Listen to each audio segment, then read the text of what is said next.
That's not Nagarjuna. That's present-day neuroscientists.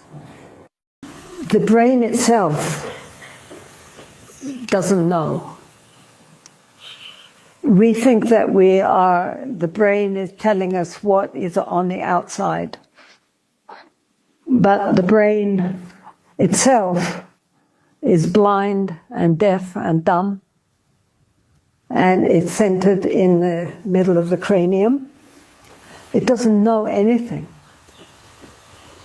It just gets messages sent to it by the sense organs.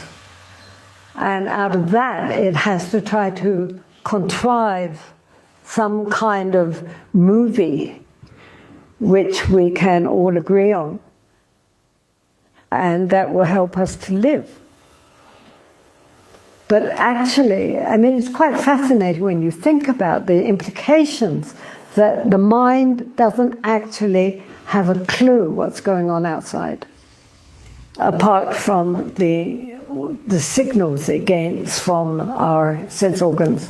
And some neuroscientists have even suggested that 70–80% of what the brain informs us we are seeing is just made up. Because it doesn't know. It can only try to make a picture so that we can relate to it.